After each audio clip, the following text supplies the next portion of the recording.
बिस्मिल्लाहिर्रहमानिर्रहीम, अस्सलाम वालेकुम नाज़रीन। प्रोग्राम क्रॉसिंग लाइंस में खुशामदीद। मैं हूँ यासिर रशीद। नाज़रीन, पाकिस्तान की सालसी में अमेरिका और ईरान के दरमियान बिलाखिर मफाहमती माहिदे की तारीखी दस्तावेज़ के ऊपर दस्तखत हो चुके हैं।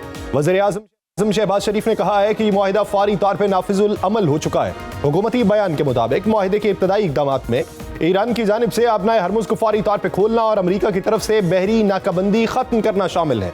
ये पेशरफ्त खित्ते में कशीदगी कम करने के साथ साथ आलमी सतह पर तवानाई की तरसील के लिए भी अहम समझी जा रही है। वज़ीर-ए-आज़म ने इस अमल को सिफारती कामयाबी करार देते हुए कहा कि दोनों फरीक तनाज़े को मुज़ाकरात के जरिए हल करने पर आमादा हो चुके हैं। उन्होंने ईरान और अमेरिका की क़यादत की तारीफ करने के अलावा कतर, सऊदी अरेबिया, तुर्की और मिस्र के किरदार का भी एतराफ़ किया, जबकि पाकिस्तानी फ़ौज के सरबराह फील्ड मार्शल सैयद आसिम मुनीर की कोशिशों का खास तौर पर जिक्र किया, जो इन अमन कोशिशों के बिलाशुबा हीरो हैं। अमरीकी सदर और ईरानी क़यादत ने इस मुआहिदे के ऊपर बाज़ाब्ता दस्तखत कर दिए हैं। ये पेशरफ्त फ्रांस में होने वाले G7 सरबराही इजलास के दौरान हुई, जहां ट्रंप ने इसे मशरक़ वस्ता में जारी कशीदगी के खात्मे की जानिब एक अहम कामयाबी करार दिया और दोनों ममालिक की तकनीकी टीमें मुआहिदे की जुज़ियात तय करने का आगाज कर चुकी हैं। लेकिन अमरीका में सब अच्छा नहीं और अमरीकी मीडिया सदर ट्रंप पे शदीद तनकीद कर रहा है, जिसका यह मौक़िफ़ है कि अमरीका ने ईरान की तमाम शराइत कबूल कर ली हैं और यूं ईरान अमरीका को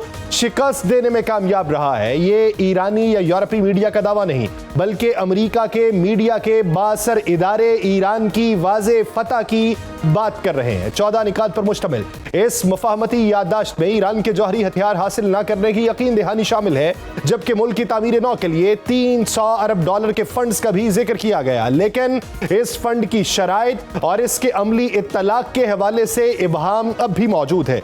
ईरानी पार्लियामान के स्पीकर मोहम्मद बाकिर कालिबाफ ने इस मुआहिदे को फौजी कार्रवाई के मुकाबले में ज्यादा बड़ी कामयाबी करार देते हुए कहा कि मुज़ाकरात के जरिए हासिल होने वाले नताइज ज्यादा पायदार होते हैं। उनके मुताबिक अगर अस्करी कामयाबियां किसी कानूनी और सियासी मुआहिदे में तब्दील ना हो तो उनकी अहमियत महदूद रह जाती है। उन्होंने आबनाए हरमुज़ के हवाले से एक बार फिर यह वाज़ेह किया कि उसका कंट्रोल खित्ते के मुमालिक का हक है और ईरान अपनी खुद मुख्तारी बरकरार रखेगा। मुआहिदे में एक शिक यह भी शामिल है कि अगर इन 2 माह के दौरान किसी फरीक की जानिब से कोई कार्रवाई की गई तो उसका जवाब दिया जा सकता है, लेकिन उसके लिए निगरानी और सालसी का निजाम भी तय किया जाएगा।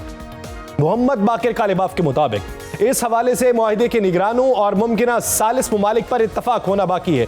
दूसरी जानिब ट्रंप ने यह वाज़ेह किया है कि 60 दिन में मुआहिदे तक पहुंचने की बात कोई डेडलाइन नहीं, बल्कि यह एक हदफ है। उन्होंने यह भी कहा कि बैलिस्टिक मिसाइल्स के मामले को जौहरी प्रोग्राम से अलग रखा जाना चाहिए और दीगर मुमालिक के पास ऐसे हथियार मौजूद हैं तो ईरान के लिए मुकम्मल पाबंदी मुनासिब नहीं होगी। ट्रंप ने ईरान को मुमकिना इक्तसादी फवायद फराहम करने के हवाले से भी मोहतात मौक़िफ़ इख्तियार किया और खबरदार किया कि अमरीका खलीज में अपनी फौज कुछ अरसे तक तैनात रखेगा, जिससे यह जाहिर होता है कि दोनों मुल्कों के दरमियान मुकम्मल एतमाद की फजा अभी कायम नहीं हुई और शायद उसके लिए कुछ मजीद वक्त दरकार हो। ईरान की वजारत खारजा ने भी इस पेशरफ्त को एक मुमकिना हतमी अमन मुआहिदे की तरफ अहम और फैसला कुन कदम करार दिया, लेकिन उस पर मजीद गौर जारी है। यह इम्कान भी जाहिर किया जा रहा है कि दोनों ममालिक के सुदूर मुस्तकबिल करीब में इस मुआहिदे पर बाज़ाब्ता दस्तखत कर सकते हैं। सदर ट्रंप ने इस सूरत हाल को ईरान में क़यादत की तब्दीली के तनाजुर में भी देखा और कहा कि मौजूदा क़यादत पहले के मुकाबले में ज्यादा मोतदिल है, जिसके बायस इस मुआहिदे की राह हमवार हुई है।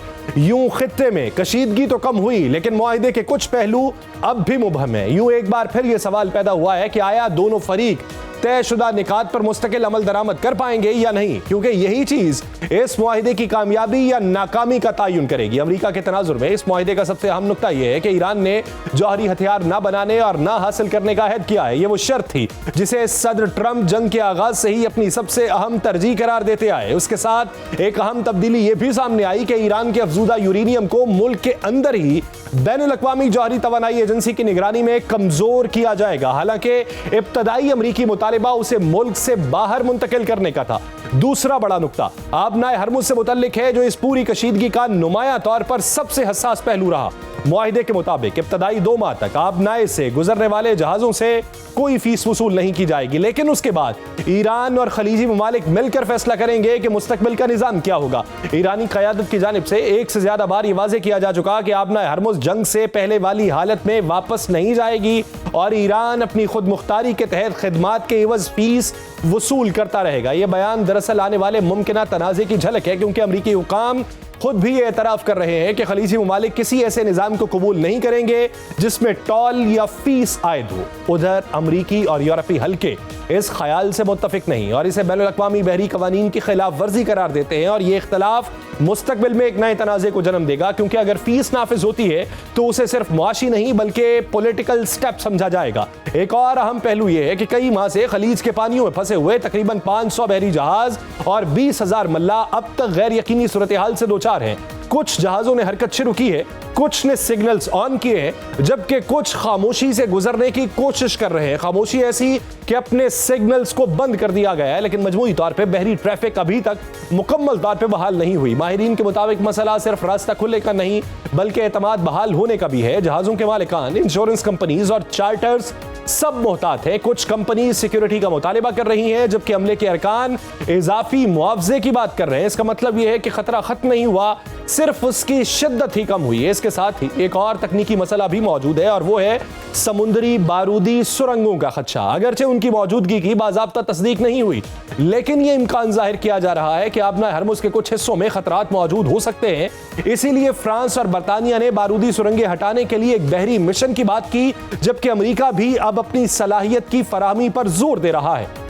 इसका मतलब क्या है? वो ये कि आबना हरमुज खुल तो गई, लेकिन ये अब भी आमदोरफ्त के लिए मुकम्मल तौर पर महफूज नहीं है। यही वजह है कि इब्तदाई तौर पे वही जहाज आगे बढ़ने की कोशिश करेंगे जिनके मालिकान ज्यादा खतरा मोल लेने के लिए तैयार हैं, जिनके पास अपने वसाइल हैं। खास तौर पे खलीजी ममालिक और एशियाई मंडियों से मुंसलिक तेल बरदार जहाज इस अमल में सबसे आगे हो सकते हैं, क्योंकि उनके लिए ताखीर का मतलब बराह रास्त मौशी नुकसान है। इस तमाम सूरत हाल में एक बुनियादी सवाल यह है कि क्या सिर्फ रास्ता खुलने से हालात मामूल पर आ जाएंगे?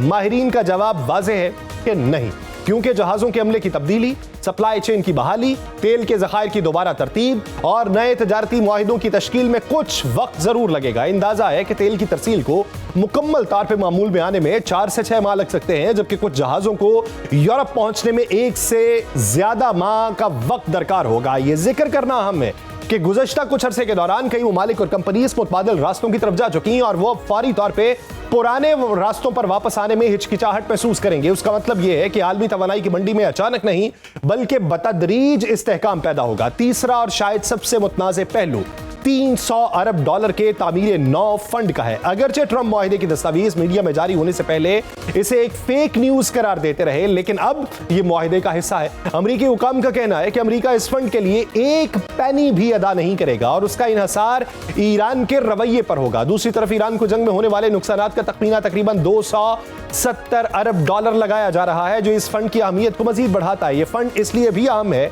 कि ईरानी मईशत पहले ही शदीद दबाव का शिकार है। साल के आगाज पर मुआशी पाबंदियां, मुंजमद असासों और दाखिली बदहाली ने ईरान में आवाम को सड़कों पर आने पर मजबूर किया था और अब जंग के बाद सूरत हाल मजीद खराब हो चुकी है। ऐसे में यह सवाल अहम होता है कि क्या यह मुआहिदा वाकई ईरान की मईशत में नई जान डाल सकेगा या ये एक आर्जी वक्फा साबित होगा। हकीकत यह है कि फिलहाल मफाहमती यादाश्त पर दस्तखत हुए हैं और मुआहिदा होने में कुछ वक्त दरकार होगा और यह भी वाज़ेह नहीं कि कोई मुआहिदा हो पाएगा या नहीं, जैसे कि सदर ट्रंप भी ये कह चुके हैं कि यह मफाहमती दस्तावेज हतमी नहीं है। अमरीकी सदर डोनाल्ड ट्रंप की चीफ ऑफ स्टाफ सूजी वाइल्स ने भी यह तस्लीम किया कि स्विट्जरलैंड में होने वाले मुज़ाकरात के बाद आने वाला मरहला चैलेंजेस से भरपूर होगा, यानी कागज पर तय होने वाले निकात पर अमल दरामद हकीकत में एक इम्तिहान होगा। सूजी वाइल्स ने मफाहमती यादाश्त पर दस्तखत को एक बड़ी पेशरफ्त करार दिया, लेकिन साथ ही ये इशारा भी दिया कि यह कामयाबी अपनी जगह, लेकिन असल पेचीदगियां अब सामने आएंगी। ये मफाहमती यादाश्त दरअसल एक मुकम्मल अमन मुआहिदा नहीं बल्कि एक फ्रेमवर्क है, जिसके तहत दोनों ममालिक ने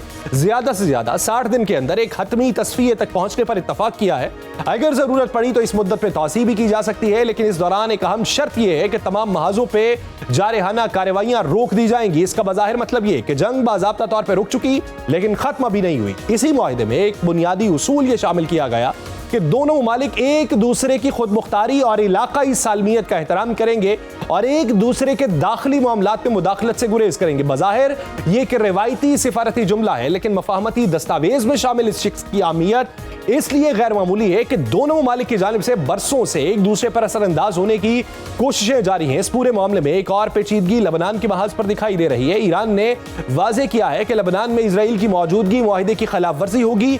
दूसरी तरफ इजराइल का मौकिफ है कि लेबनान इस मुआहिदे का हिस्सा नहीं। जमीनी सूरत हाल यह है कि लेबनान में इजरायली हमलों की खबरें अब भी आ रही हैं, जिससे यह जाहिर होता है कि खित्ते में कशीदगी बरकरार है। ट्रंप खुद भी एतराफ कर चुके हैं कि लेबनान एक ऐसा मसला है जिस पर अभी काम करना होगा। उन्होंने इजरायली वज़ीर आज़म बेंजामिन नेतन्याहू के बारे में भी निस्बतन नर्म लहजा अपनाते हुए कहा कि अच्छे इंसान हैं, लेकिन बाज़ औक़ात ज्यादा जज्बाती हो जाते हैं और उन्हें ज्यादा मोहतात रवैया इख्तियार करना चाहिए। दिलचस्प बात यह है कि ट्रंप ने इस पूरे अमल में पाकिस्तान और कतर के किरदार को सराहा, जो इस बात की निशानदही करता है कि पसे पर्दा सिफारतकारी में कई इलाकाई ममालिक ने अहम किरदार अदा किया। और ये वो पहलू है जो आमतौर पर खबरों में कम दिखाई देता है, लेकिन ऐसे मुआहिदों की बुनियाद इसी पर रखी जाती है। यूं अब सिफारती हलकों में यह बहस चल रही है कि अमेरिका ने आखिर इस मुआहिदे से क्या हासिल किया।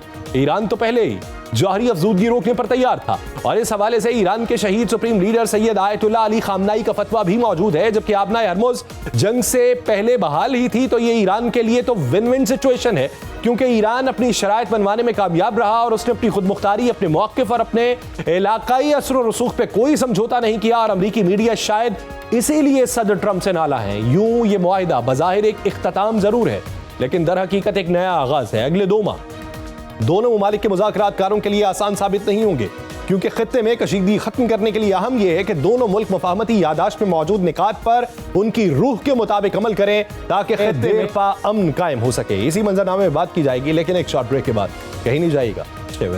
ब्रेक के बाद खुशामदीद नाज़रीन, इसी मजमूई मंजरनामे में बात करेंगे। हमें ज्वाइन किया है दिफाई तजियाकार कर्नल रिटायर्ड आबिद लतीफ़ साहब ने और सीनियर तजियाकार ज़ाहिर शाह शराजी साहब ने। मैं दोनों हज़रात का बेहद मशकूर हूँ। कर्नल साहब, आप क्या समझते हैं सर कि इस मौजूदा सूरत हाल में पाकिस्तान की कितनी बड़ी कामयाबी है कि बारहा मौक़ों के ऊपर मुज़ाकरात की नाकामी, मुज़ाकरात से रूगर्दानी और फिर जंग के फिर इशारे और फिर पसे पर्दा तमाम तर सूरत हाल के ऊपर रवाबत, और अब जाके ये 3 लोगों के दस्तखत, जिसमें सदर ट्रंप, मियाँ शहबाज शरीफ साहब और मसूद पेज़ेश्कियान साहब शामिल थे। 60 दिनों का मंजरनामा क्या होगा और अब तक पाकिस्तान की एफर्ट क्या रही है?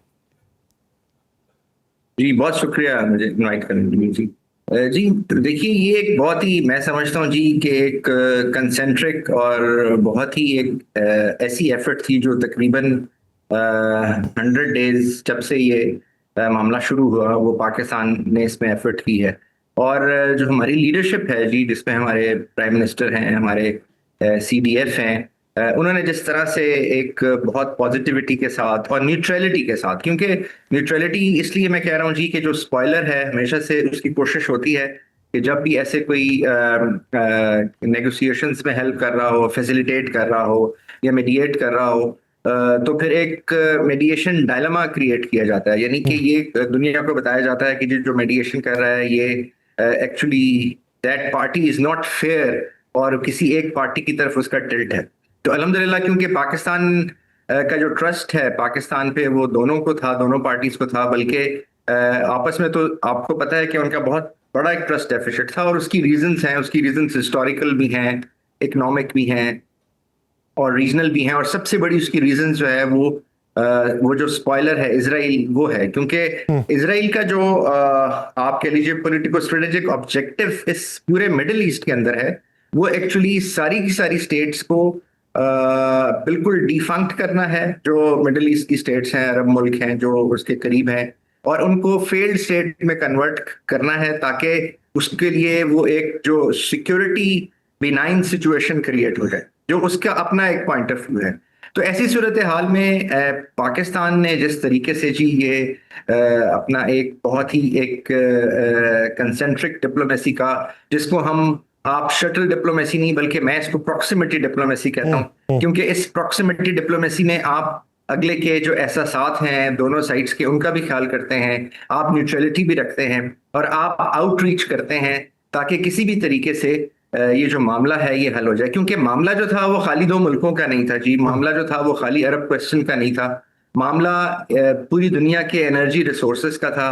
ये हाइड्रोकार्बन मॉलिक्यूल की सेंचुरी है, मामला मॉलिक्यूल का था, और फिर उसके साथ साथ मामला थर्ड वर्ल्ड वॉर का भी था, क्योंकि रीजन इतना वॉलेटाइल है, जियोपॉलिटिकली इतनी इंस्टेबिलिटी है इस रीजन के अंदर, और फिर इस रीजन के अंदर आउट ऑफ 7 या चले 9 कह लें, 9 न्यूक्लियर पावर्स में से 4 जो हैं वो इस रीजन के अंदर मौजूद हैं। तो खुदा ना खास्ता अगर कोई भी ये कॉन्फ्लिक्ट स्पाइरल आउट होता तो वो इसी रीजन के अंदर right bank into the region वो सिचुएटेड हैं, तो वो फिर एक मामला बहुत आगे चला जाता है। तो इस वजह से कि पाकिस्तान ने जो किरदार अदा किया है वो किरदार पूरी दुनिया को इस नहज पे दिखाई दे रहा है कि ये किरदार कोई और अदा नहीं कर सकता था। शराजी साहब, इससे पहले कि मैं दीगर सवालों की तरफ जाऊं, पाकिस्तानी किरदार पे ही आपका मौक़िफ़ जानने की ज़रूरत है।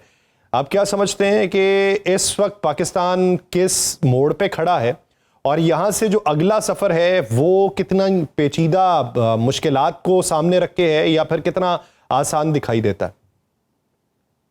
यासिर, बहुत बहुत शुक्रिया। जैसे कर्नल साहब ने कहा, मेरे ख्याल में मैं तो ये समझता हूँ कि पाकिस्तान की तारीख में आज बड़े फख्र की बात है कि जिस वक्त ईरानी प्रेसिडेंट ने भी वो MOU जो है अपने हाथ में पकड़ के तस्वीर उतारी और उसे इस्लामाबाद मेमोरेंडम ऑफ अंडरस्टैंडिंग का नाम दिया, तो this is part of the history. मैं ये समझता हूँ कि रेनेसेंस है पाकिस्तान के लिए, रीबर्थ हुई है पाकिस्तान की बीइंग पावर। अगर अमेरिका जैसी सुपर पावर समझती है कि पाकिस्तान जरूरी है, रशिया समझता है पाकिस्तान जरूरी है, फिर चाइना आप पे रिलाय करता है, सेंट्रल एशियन रिपब्लिक्स आपकी तरफ देख रहे हैं, इंपॉर्टेंटली आपके मिडिल ईस्टर्न जो बड़े पावरफुल मुल्क है, कतर, सऊदी अरेबिया, अमेरिका के ऊपर भी और मिडिल ईस्टर्न ममालिक के ऊपर भी।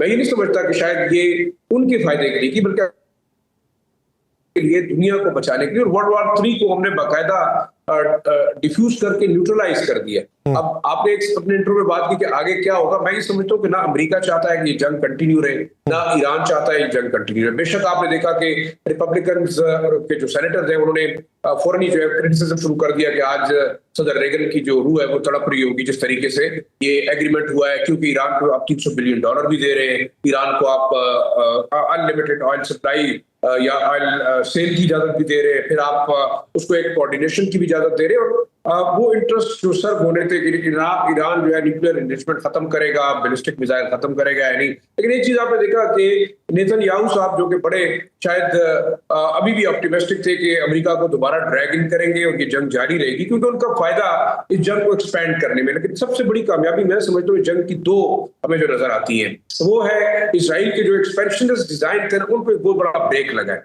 अब आप देखिए मिडिल ईस्टर्न ममालिक को एहसास हो गया है कि जो ये साजिश हुई थी कि इनको एक दूसरे के खिलाफ पिच किया जाए, सिर्फ ईरान टारगेट नहीं था बल्कि ओवरऑल इस मिडिल ईस्टर्न रीजन को उन्होंने जंग में धकेलना था, जिसके बाद तमाम का तमाम फायदा इसराइल को था। अब बेशक अगर लबनान के जो क्लैशेस चलते रहेंगे, गजा के अंदर थोड़ा बहुत आपको नोक-झोंक नजर आएगी, लेकिन एक लार्जर कॉन्टेक्स्ट में अगर हम देखें तो अरब ममालिक को भी एक सबक हासिल हुआ और जो मिडिल ईस्टर्न दूसरी पावर है उनको भी। लेकिन इंपॉर्टेंटली पाकिस्तान एक बहुत बड़ा उसको जो फाइनेंशियल आगे मुझे नजर आता है फायदा, उसको मिलिट्री टर्म्स में जो फायदा नजर आ रहा है वो काफी ज्यादा है। और फिर हम अगर रीअलाइनमेंट की बात करें तो Pakistan, Saudi Arab, Qatar and Iran अगर वो इस खित्ते के अंदर एक रीअलाइनमेंट के तौर पे एक नेटो लाइक इस्लामिक अलायंस कायम करते हैं, तुर्की is also part of that, और रशिया और चाइना वो भी चाहेंगे कि यहाँ एक ताकत ऐसी हो जो कि न्यूट्रलाइज करे अमेरिका को। लेकिन डिपेंड करता है कि अमेरिका इतने आराम से बैठेगा। लेकिन आप एक शायद मेरी प्रेडिक्शन है,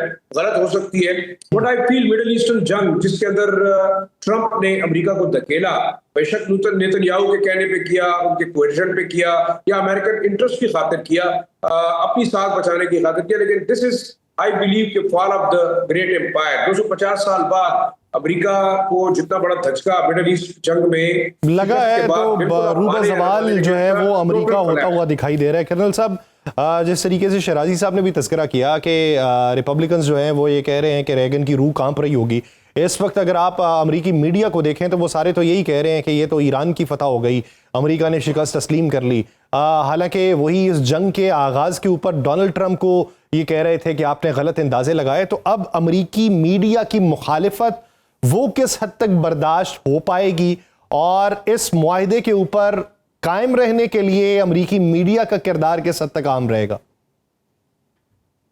देखिए जी, इस जंग को लोग जो है वो डेविड और गोलियत की जंग से तशबीह देते हैं। डेविड बहुत छोटा था, गोलियत बहुत बड़ा था, लेकिन डेविड ने जो है वो टेक्निक के थ्रू, अपनी लिवरेज के थ्रू गोलियत को हरा दिया। अब यहाँ पे ईरान ने भी ऐसा किया। अच्छा, वो जो अमेरिकन मीडिया, आपने बिल्कुल सही कहा, आप उनका सोशल मीडिया देखिए, आप उनके मेन स्ट्रीम चैनल्स देखें, आप इवन उनके कुछ थिंक टैंक्स देखें, तो वो भी यही कह रहे हैं। उनके आप इवन जो एनालिस्ट हैं, जो बहुत इंटरनेशनली मशहूर एनालिस्ट हैं, जैसे मीर शाइमर हैं और बहुत सारे लोग हैं, उनके 2-3 डिफेंस के एनालिस्ट हैं, 2-3 उनके जो रिटायर्ड कर्नल्स हैं जो बहुत फ्रीक्वेंटली आते हैं, एक एयरफोर्स के ऑफिसर हैं, तो वो सारे के सारे ये कह रहे हैं, वो बल्कि वो महीना पहले से कह रहे हैं कि ये जंग ईरान से हम इस तरह नहीं जीत सकते जिस तरह से जीतने की कोशिश कर रहे थे, क्योंकि इसमें जो ऑब्जेक्टिव थे वो क्लियर नहीं थे, और जो ऑब्जेक्टिव थे वो उस तरह के दिए गए थे, फिर जो बताए गए थे ऑब्जेक्टिव, वो ऑब्जेक्टिव जो थे ना वो मिटिगेट हुए, मतलब ईरान की साइड से ना वो अचीव हो सकते थे, और ना ही उन पे कुछ फर्क पड़ा। अच्छा, अब देखें, एक टर्म हम यूज करते हैं जी वॉरफेयर के अंदर, जिसको हम कहते हैं एसिमेट्रिक डोमिनेंस। एसिमेट्रिक डोमिनेंस वही होती है जो मैं आपसे बात कर रहा था, कि एक मुल्क को बहुत छोटा है, उसने बहुत ज्यादा मार खाई, उसके अंदर रेजिलियंस बहुत ज्यादा है, और वो उसके अंदर जो कैपेबिलिटी थी दूसरे मुल्क की उसको सप्रेस करने की, उसको वो सस्टेन कर गया, सरवाइव कर गया। सो उसने एक एसिमेट्रिक डोमिनेंस क्रिएट कर दी। अब जब उसने एसिमेट्रिक डोमिनेंस क्रिएट कर दी, तो अब जब नेगोशिएशन होगी, क्योंकि ये उसकी कैपेबिलिटी है, वो ये उसने ये हासिल कर लिया है, तो अब जाहिर है उसका नेगोशिएशंस में पलड़ा भारी रहेगा। फिर दूसरी चीज जो ईरान के साथ हुई, या ईरान ने जो की, वो उसने स्ट्रेट ऑफ हॉर्मुज़ को एज ए डेटरेंस यूज किया, और उसने जो ज्योग्राफिकल लोकेशन है उसका जो फोर्स मल्टीप्लाइंग इफेक्ट है वो उससे हासिल किया, क्योंकि वो स्ट्रेट ऑफ हॉर्मुज़ बिल्कुल 12-13 नॉटिकल माइल ईरान के उससे से गुजर रही थी। उसको माइंस बिछा के भी डोमिनेट करने की जरूरत नहीं थी, क्योंकि उसने माइंस भी बिछाई, वो तो उनकी अटलरी वेपन से, छोटे रॉकेट से, इवन स्मॉल आर्म से भी डोमिनेट हो रही थी।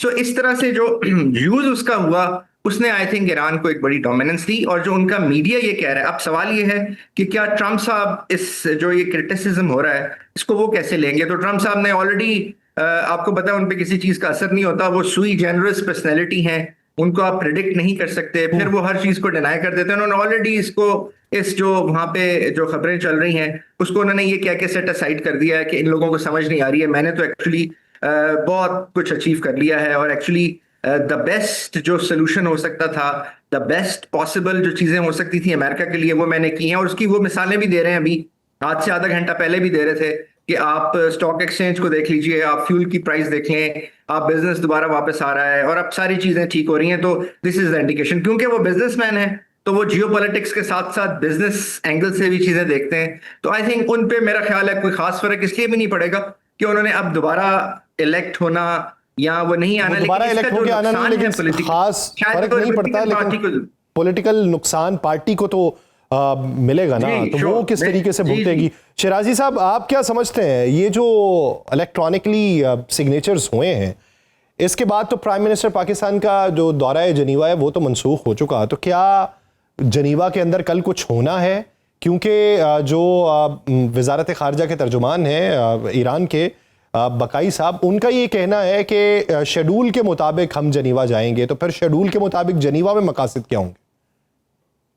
देखिए, मेरे ख्याल में एक चीज तो बड़ी वाज़ेह हो गई है कि मतलब अमेरिका, ईरान और पाकिस्तान वो इस MOU के या इस जंगबंदी की इब्तिदा के सेक्रेटरी हैं। अब इससे मेरे ख्याल में फिजिकल प्रेजेंस आपको आजकल शायद जरूरत नहीं भी है कि हम जाएं या ना जाएं, लेकिन एक जो वॉर मॉन्गर्स थे या स्पॉयलर्स थे, या जो हम कह सकते हैं बदनीयत लोग थे जो समझते थे शायद कि पाकिस्तान का कोई रोल नहीं रहा, फिर आपने देखा एकदम मीडिया हाइप क्रिएट हुआ कि जनाब कतर के ऊपर ट्रस्ट हुआ। आपने देखा अल जजीरा, आपने देखा इंटरनेशनल मीडिया, BBC, CNN। एक चीज आप जरूर जहन में रखेंगे कि चाहे वो डेमोक्रेट हैं चाहे वो रिपब्लिकन्स हैं, देखिए ये दोनों ज़ायनिस्ट लॉबी के हार्ड एंड सॉफ्ट फेसेस हैं। अब एक बात तो हमें अब इस जंग के बाद और गजा की जंग के बाद अंदाजा हो गया है कि जितना जो मीडिया है वो मेरे ख्याल में स्पेशली एप्स्टीन फाइल के मामलात के बाद और जिस तरीके से रॉथशाइल्ड और चबार्ट्स का एक नेक्सस इस वक्त कंट्रोल कर रहे हैं आपके तमाम मीडिया को, खासतौर पर अमेरिकन मीडिया हो या इंटरनेशनल मीडिया हो, तो they will keep on spoiling. जाहिर बात है कि ये एक माइंडसेट है।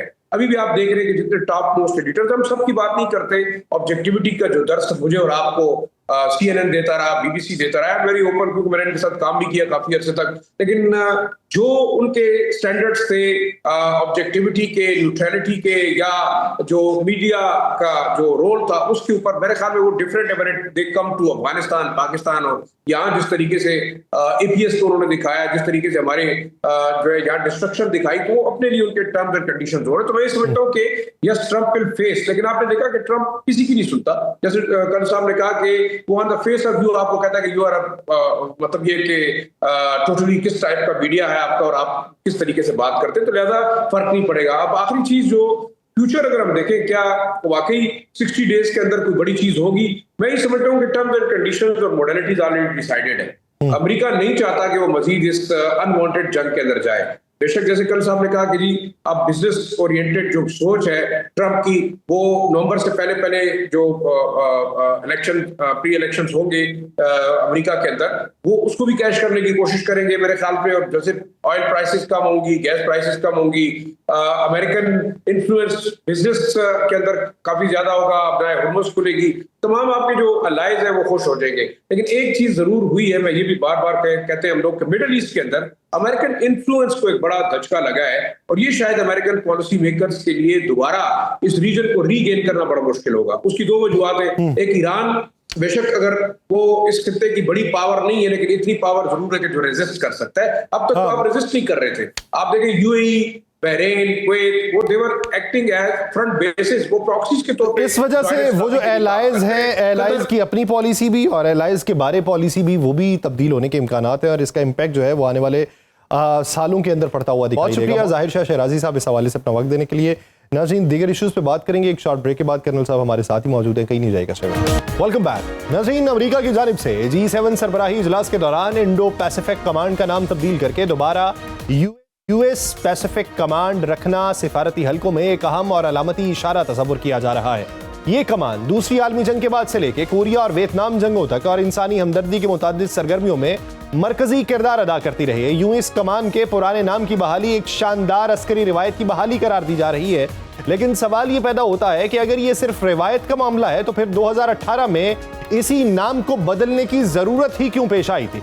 दिलचस्प तौर पे उस वक्त ये दलील पेश की गई कि दुनिया बदल रही है, ताकत का मरकज बदल रहा है और बहरे हिंद की अहमियत बढ़ रही है, जिसके बायस इंडो पैसिफिक की इस्तिलाह मुतारिफ करवाई गई, जिसमें इंडिया को एक कलीदी जुग्राफियाई और स्ट्रेटेजिक किरदार दिया गया। लेकिन दोबारा इस इस्तिलाह की बहाली से यह तासुर पैदा होना फितरी है कि शायद अमरीकी तरजीहात बदल रही हैं, जिनकी बुनियाद पर यह नाम रखा गया। खास तौर पे ईरान जंग में अमरीका की जानिब से राह फरार इख्तियार करने के बाद यह तब्दीली गैर मामूली तौर पर मानी खेज है। और दिलचस्प बात यह है कि अमरीका खुद इस बात पर जोर दे रहा है कि कमान के दायरा कार या जिम्मेदारियों में कोई तब्दीली नहीं आई। इसके जेर असर इलाका बदस्तूर अमरीका के मगरबी साहिल से लेके भारत के मगरबी साहिल तक फैला हुआ है। यानी जुग्राफिया वही है, लेकिन उस जुग्राफिये की ताबीर बदलती हुई दिखाई दे रही है। और यही वो नुक्ता है जहां भारत के सिफारती हलकों में गैर मामूली तशवीश पैदा होती नजर आती है। भारतीय मुबस्सरीन के नजदीक ये तब्दीली सिर्फ एक तकनीकी फैसला नहीं बल्कि एक मैसेज है। कुछ के मुताबिक ये मैसेज ये है कि अमेरिका अब चीन के मुकाबले में कम जारहाना हिकमत अमली इख्तियार करना चाहता है और उसके लिए वो इलाकाई फ्रेमवर्क को भी नर्म कर रहा है। अगर ऐसा ही है तो फिर अमेरिका की जानिब से खित्ते में भारत को दिया गया किरदार कमजोर पड़ सकता है। इस पूरे मंजरनामे में क्वाड इत्तेहाद पर भी सवालात उठ रहे हैं और सिफारती हलकों में यह सवाल जेर गर्दिश है कि अमेरिका अगर अपनी तरजीहात को असर नौ तरतीब दे रहा है तो फिर इस इत्तेहाद की अफादियत भी मुतासिर हो सकती है। कुछ तज्जियाकार इससे भी आगे जाके इस नाम की तब्दीली को भारत के लिए एक वार्निंग के तौर पर देख रहे हैं।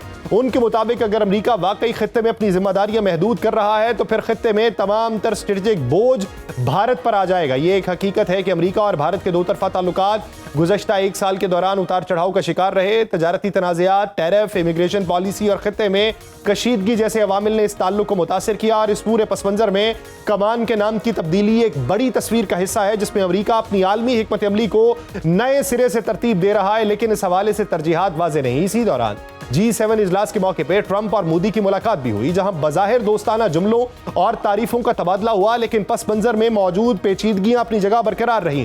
ट्रंप ने मोदी को एक मुश्किल लेकिन मुअस्सर मुज़ाकरात करार दिया, जबकि दिफाई ताउन के हवाले से दिए गए बयानात भी तवज्जो का मरकज बने रहे। लेकिन मजमूई तासुर यह रहा कि ताल्लुकात में गर्मजोशी के बावजूद दो तरफा बदएतमादी अभी खत्म नहीं हुई।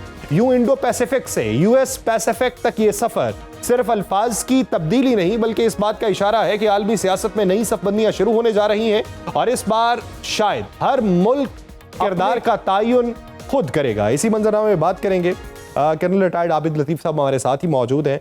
एक्स एम्बेसडर जीआर बलोच साहब ने भी हमें ज्वाइन किया। बलोच साहब, मैं आपका भी मशकूर हूं। बलोच साहब, आप इस तब्दीली को किस नजर से देखते हैं? क्या यही समझें कि चलती हुई तारीख में एक और इजाफा हुआ है, या फिर ये देखें कि हाल ने माजी को याद किया है तो कोई बड़ी बात नहीं? जी देखिए, ये तब्दीली हम देख रहे थे, बल्कि 2 हफ्ते पहले मैंने याद था, 2 हफ्ते पहले जब प्रेसिडेंट ट्रंप बीजिंग में मिले मिस्टर शी से, और मिस्टर शी चाइनीज प्रेसिडेंट ने जब थिसोडिडिस ट्रैप की बात की तो वो बड़ा वाज़ेह हो गया कि उन्होंने वार्न कर दिया कि अब आपको कन्फ्रंटेशन छोड़ के कोएग्जिस्टेंस की बात करनी पड़ेगी। और मेरा इसी टाइटल से आर्टिकल भी मैंने लोगों के लिए किया था, वो छपा भी था कि from confrontation to coexistence. So I still believe, और वही मेरा कहना है जो मैंने उसमें थीसिस में दिया है, कि अब अमेरिका डेफिनेटली चाइना के साथ वो कन्फ्रंटेशन वाली पॉलिसी छोड़ के कोएग्जिस्टेंस वाली पॉलिसी करेगा। तो वो जो इंडो पैसिफिक का जो टर्म क्वाइन हुआ था वो था ही इसी वजह से कि no, I think it was by Obama, if not wrong, not by Mr. Trump। तो ये उसने जब वो पिवट टू द ईस्ट की बात की थी तो उस वक्त ये उन्होंने चेंज किया था। तो उसके बाद पहले दौर में Trump followed his strategic direction of American policy towards China and obviously towards India as well। लेकिन इनके सेकेंड टर्म में, that is Trump 2.0, has completely a different perspective on the world। उसका जो world view change हो गया strategically, and now and you see its manifestation in the sense कि वो अब आप देखें कि वो जो विजिट में जो भी स्टेटमेंट्स आई, जो उसके बाद बातचीत हुई, और उसके बाद जो उनका 2026 का और 25 का जो नेशनल सिक्योरिटी डॉक्यूमेंट था, पॉलिसी थी, जो वो भी यही बता रहा था कि ना, will try to have a competition, a positive competition, और ऐसा कॉम्पिटिशन जो कि पॉजिटिव हो, कॉन्फ्रंटेशनल ना हो। सो मैं समझता हूँ कि ये it is to do with its change of strategy towards how they want to interact with China। और इंडिया का जो बजाते खुद स्टैंड अलोन तो कुछ भी नहीं था उसकी रेलेवेंस थी ही कि वो चाइना को कंटेनमेंट करना है। तो जब अब कंटेनमेंट ऑफ पॉलिसी खत्म हो गई तो आपने खुद ब खुद देखा कि वो जो बेयर हग वाला बहुत बड़ा फैन जो मोदी था, वो उसकी क्या औकात रह गई, we all know it now know it. तो और फिर इसी तरह से हमने तब्दीली यहाँ देखी पूरे गल्फ में। और अभी ये जो गल्फ वॉर है, इसको मैं थोड़ा करेक्ट करना चाहता हूँ कि now Trump has also seen the limit of its power, so we'll see an entirely new balance of power emerging in Asia actually, and in the Arabian Sea as we call it, not an Indian Sea। या उसको Indian तो Indian ocean कहते हैं, हम उसको Arabian सी कहते हैं। और तो वो उसमें आप देखिएगा कि मुकम्मल तौर पे शिफ्ट आएगा, उसमें एक नया होपफुली, दैट्स माय एस्पिरेशन, एक नया सिक्योरिटी आर्किटेक्चर आएगा। यानी आप समझ रहे हैं कि एक नया सिक्योरिटी आर्किटेक्चर आने वाला है और इसी वजह से ये तमाम तर तब्दीलियां जो है आपको पजीर हो रही हैं। मेरे पास 5 मिनट है, उसके बाद मुझे कमिटमेंट है क्योंकि आपने डिले से किया है। ठीक है, तो मुझसे सवाल अगर पूछना है तो पूछ लीजिएगा। जी, मैं सर आपकी तरफ आता हूँ। कर्नल साहब, आप क्या समझते हैं सर कि ये इकदाम जो है ये चीन के खिलाफ जो अमरीकी पॉलिसी है उसके तब्दील होने का इशारा है, या फिर मजमूई मंजरनामे में आप समझते हैं कि वो तरजीहात नहीं रही अमेरिका की जो पहले होती थी? जी देखिए, मैं समझता हूं कि ये 2 बहुत बड़े इवेंट हुए हैं जी पिछले 1 साल के अंदर। एक तो जो मार्का हक हुआ, और मार्का हक ने एक बहुत ही कैटेक्लिज्मिक चेंज लाई। वो तो जो हमें नजर आ रही है सामने वो तो है ही, लेकिन इसके साथ साथ इसने जो मिलिट्री इंडस्ट्रियल बेस था वेस्ट का और अमेरिका का, पूरी दुनिया का ध्यान वहां से हटा के एक नए उभरते हुए मिलिट्री इंडस्ट्रियल बेस की तरफ कर दिया, जो चाइना और पाकिस्तान पे मबनी है। आप देख सकते हैं कि इस वक्त पूरी दुनिया, African countries, even European countries, Middle Eastern countries, Arabian countries, Arab peninsula की, वो भी पाकिस्तान को, चाइना को, इनके जो प्लेटफॉर्म्स हैं उसके ऑर्डर दे रहे हैं। दूसरा, जो ईरान और जो यूएसए का कन्फ्लिक्ट हुआ, उसने जो स्ट्रेटेजिक रीसेट कर दिया इस पूरे इलाके के अंदर। जैसे इससे पहले शिराजी साहब भी बात कर रहे थे कि जो डोमिनेंस है अमेरिका की वो खत्म होगी। खत्म तो नहीं हुई, काफी हद तक कम हो गई। और उसके साथ साथ जो मैरीटाइम इंपॉर्टेंस ऑफ जो मैरीटाइम पावर्स है या मैरीटाइम प्लेटफॉर्म्स है, वो अब लग ये रहा है कि उसकी जगह दोबारा से वो जो मैकेंडर की थ्योरी थी, दोबारा से जो लैंड मास है उसकी इंपॉर्टेंट बढ़ रही है। और उसकी इंपॉर्टेंट कैसे बढ़ेगी? जो मैकेंडर ने बहुत साल पहले बता दिया था कि जब euro Asian land mass euro Asian bridge के थ्रू लिंक होगा, जब पिवट स्टेट उसको लिंक करेगी, तो वो पिवट स्टेट अब हमें नजर आ रही है, जो पाकिस्तान है, बलूचिस्तान का इलाका है, ईरान का इलाका है, जो वेस्ट एशिया को, सेंट्रल एशिया को, साउथ ईस्ट एशिया को लिंक करता है। और दूसरी सबसे बड़ी बात देखिए कि जो ट्रम्प बायरेंट एक सेटअप था जो 2019 के बाद अपीयर हुआ, जिसके अंदर क्वाड था, जिसके अंदर ऑकस था, और तीसरा इंडो पैसिफिक कमांड थी। तो ये तीनों के तीनों, जैसे एम्बेसडर साहब भी कह रहे थे, राइटली सो, इनका जो बेसिक टास्क था वो जो इन्फ्लुएंस है, मैरीटाइम इन्फ्लुएंस चाइना को, उसको थोड़ा सा उसको काबू करना था या उसको कर्टेल करना था। लेकिन अब जो, जैसे मैंने आपको बताया कि जब वो इंपॉर्टेंस चेंज हो रही है और जब वो जो ओपनिंग अप है वो through land mass, through connectivity, अभी आपने देखा कि तरमिस के अंदर एक कॉन्फ्रेंस हुई है अभी कुछ 2 हफ्ते पहले, उसके अंदर 140 मुल्क थे जिन्होंने बात ही सिर्फ कनेक्टिविटी की है। और वो कनेक्टिविटी यही यूरो एशियन लैंड मास, उसमें सेंट्रल एशियन कंट्रीज थी, उसमें यूरोपियन कंट्रीज थी। सो ये जो ओरिएंटेशन है, इसको आई थिंक, मैं समझता हूं अमेरिका ने फौरन रियलाइज कर दिया है। और अब उनके ख्याल में the grain of the ground, the grain of the operational जो ओरिएंटेशन है इस रीजन के अंदर, वो इंडियन ओशन की तरफ नहीं है, बल्कि ऊपर वाले लैंड मास की तरफ, वो ऊपर वाले लैंडमार्क की तरफ है। अच्छा, आप बलोच साहब कुछ कहना चाह रहे थे, कमेंट को कंप्लीट करना चाह रहे थे? मैं अर्ज कर रहा था कि देखिए, नहीं, आई थिंक द डोमिनेंस ऑफ, मैं क्योंकि बड़ी इंटरेस्टिंग इन्होंने डायरेक्शन दी है, इसी को मैं डेवलप करूंगा और फिर आपसे खुदा हाफिज भी कहूंगा क्योंकि आपका टाइम थोड़ा वो ओवरलैप हो गया। तो basically no, I think the oceans will be the deciding factor always. लेकिन इनका ये था अमेरिका का कि they want to deny the sea lanes of India, Arabian Sea to China in case of a confrontation, कि choke point जो है उन पे कंट्रोल करो, वो होगा। लेकिन वो उन्होंने देख लिया कि नहीं, यहाँ पाकिस्तान तकड़ा है, वहां अब ईरान तकड़ा हो जाएगा, so they will have to coexist if they want to use these sea lanes. होगा ये कि अब ये सी लेन्स विल डिसाइड कि बैलेंस ऑफ पावर क्या होगा वेस्ट एशिया में और साउथ एशिया में। बहुत शुक्रिया आप जी.आर. बलोच साहब इस हवाले से अपना वक्त देने के लिए। और हमारे साथ कर्नल रिटायर्ड आबिद लतीफ़ साहब मौजूद थे। सर, आपका भी मशकूर हूँ। नाज़रीन, ये तब्दीलियाँ जो इस वक्त वक़ूफ़ पज़ीर हो रही हैं, ये ख़ित्ते में तमाम तर ममालिक को अपनी लपेट में लेंगी और इसी से आने वाले दिनों की तरजीहात का अंदाज़ा लगेगा कि आने वाले दिन किसके लिए कितने मुश्किल हैं और किसी की मुआशी समत किस हद तक बेहतर होना है। प्रोग्राम का वक्त ख़त्म हुआ चाहता है, मुझे दीजिए इजाज़त। आपसे मुलाकात होगी पीर के रोज़। अपना बहुत सा ख्याल रखिएगा। अल्लाह हाफ़िज़।